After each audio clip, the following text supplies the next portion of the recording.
Digraphs Part 1. Now, all the sounds we have done so far in the previous two parts, single letter graphemes, might have seemed a little bit easy or maybe unnecessary to you, but I assure you that it has to be done. It had to be done because we are building strong foundations to develop your language, to make sure that you have a strong base, okay? And you keep your confidence throughout. So therefore, we needed to go through the single sounds. And from now on, we are going to work on digraphs, which are slightly more complex and a little bit more trickier. Not all of them, but you may find some of them tricky. So feel free to go back to those parts of the lessons that you find tricky. Okay, so the first digraph in this sequence is, any guesses? Qu. Qu.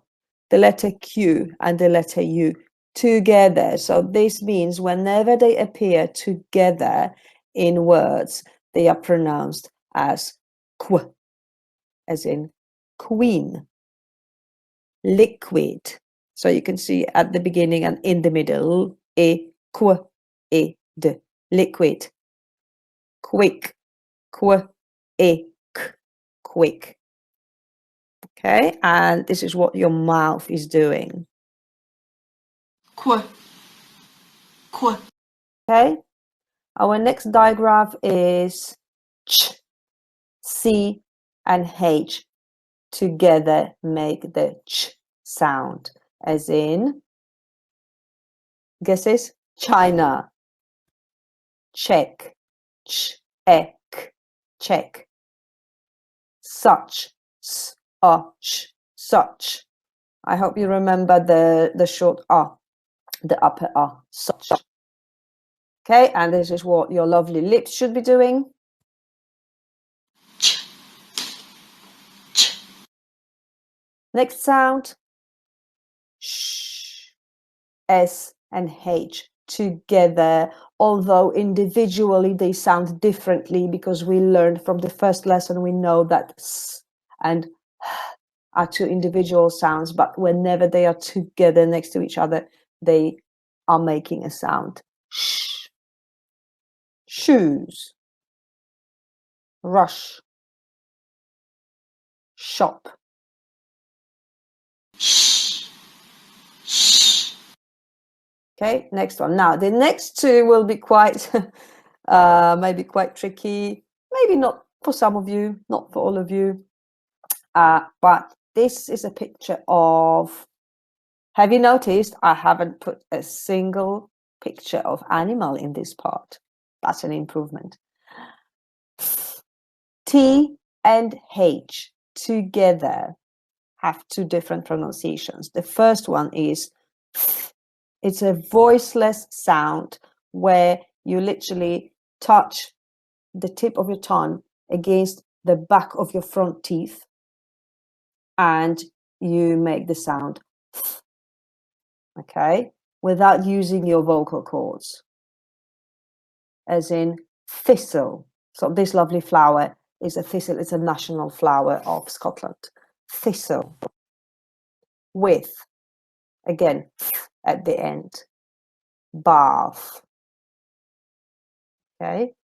And so here you can have a closer look at what your teeth, your tongue, and your lips should be doing.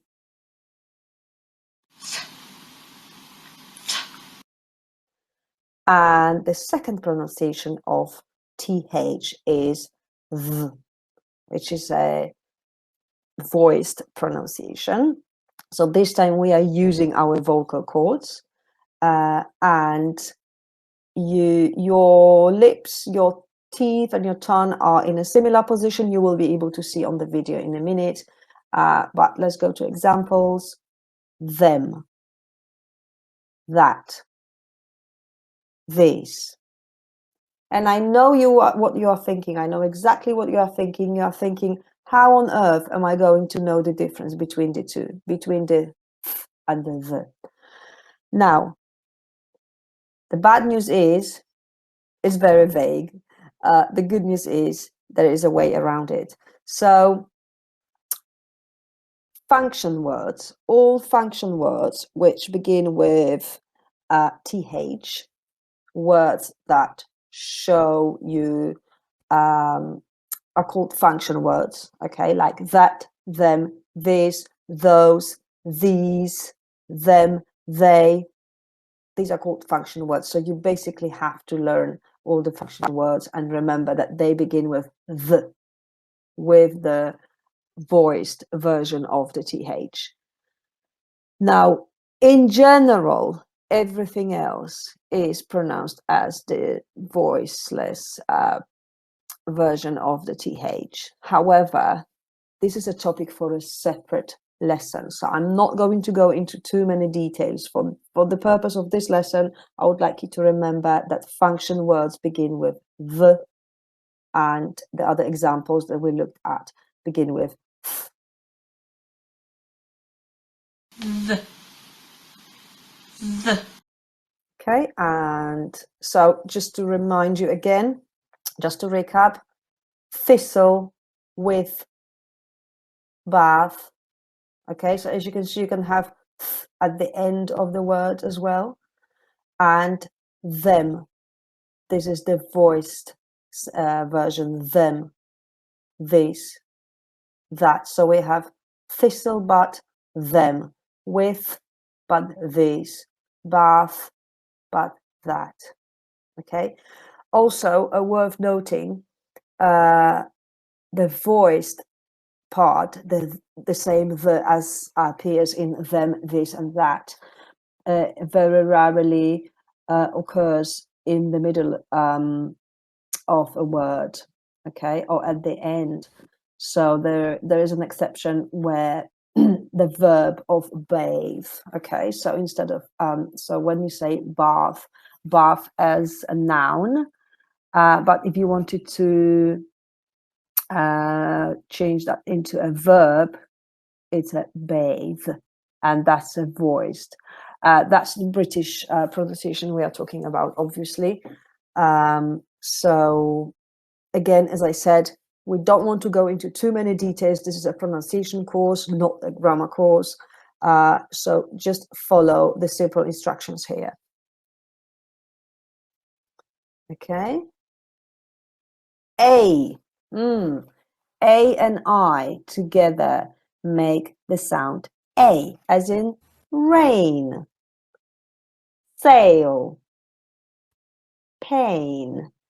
Now again, we will be looking at alternative pronunciations in another course. So for the purpose of this course, we are looking at the basic pronunciations. Okay, so A as in rain. A, Double E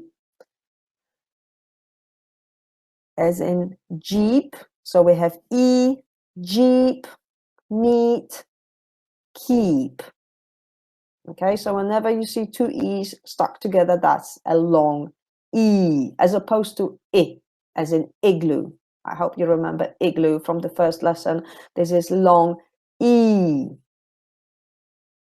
And this is what your mouth is doing. Even your mouth is showing you, even your lips and your teeth are adjusting to pronounce the sound correctly. E, E, Next sound. The N and G, often pronounced in the wrong way. Now, in this case, your G is silent. The G does not get pronounced as it normally would. Okay. And I'll try and explain what happens with your mouth. So this is a throat operated sound, I would say, because you work with your throat more than with your teeth or your tongue. It's deep down in your throat. And when you look at the video, you will be able to see a little bit better or what's happening. Okay. Ring, song, long, Okay, so the N is almost influenced by the G. And again, you work with your throat. You work with the back of your throat, like so. Mm. Mm. What could this be? O. O-A, in this case, make O sound, as in road. R-O-D. Boat. B-O-T. Coat. K-O-T. O. Okay. And again, your turn. So please try and remember everything you've done and try and read those words as they appear on the screen.